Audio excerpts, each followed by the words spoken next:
You call it procrastination. You call it needing motivation. But what it really is self-preservation. You already know you're holding yourself back. Every time you get close to something good and then quietly pull away. Psychologically, self-sabotage is a survival strategy disguised as logic. Your brain made a deal. Stay small, stay safe. Every time you're about to rise, that same deal whispers in your ear, don't risk it. You're not ready. It's better to wait. The mind is not sabotaging you to ruin your life. It's sabotaging you to keep you alive. But you're not that fragile anymore. You're not the same person who needed protection.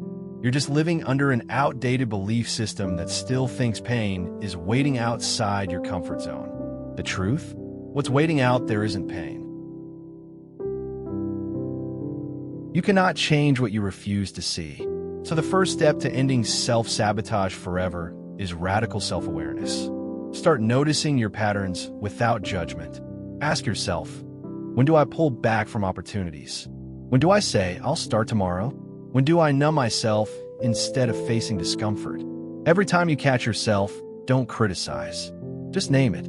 Say, this is my fear of failure, or this is my need for control. Because awareness creates distance, and in that distance, you gain power. Psychologists call this cognitive diffusion. It means separating yourself from your thoughts. Instead of saying, I'm not good enough, say, I'm having the thought that I'm not good enough. It sounds simple, but that small shift turns fear into an object, something you can observe, rather than something you are. Once you've seen the pattern, the next step is to reprogram it. Because self-sabotage isn't logical, it's emotional. It lives deep in the subconscious, built on years of fear, rejection, and shame. To change it, you must speak the language of the subconscious: emotion, repetition, and safety. Here's how. Affirmation through evidence. Don't just repeat words, prove them.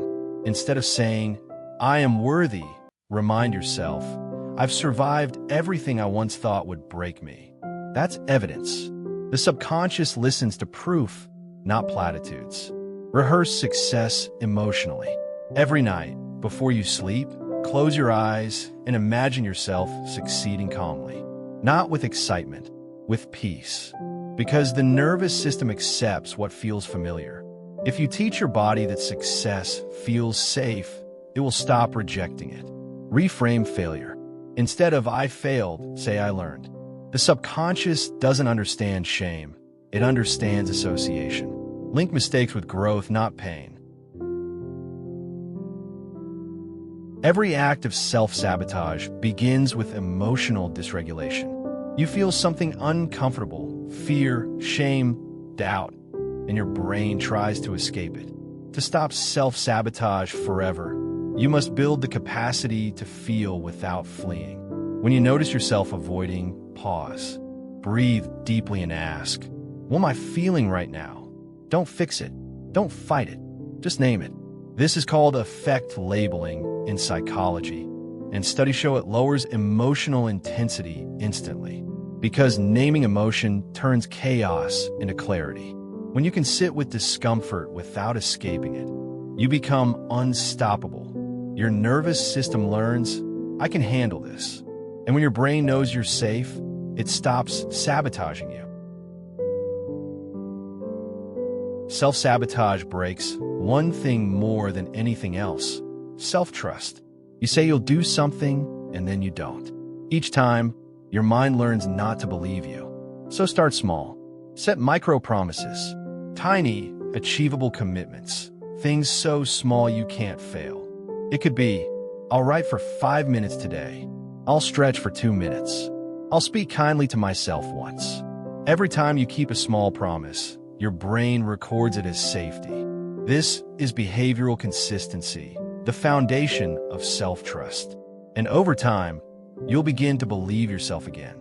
That belief is what breaks the loop forever.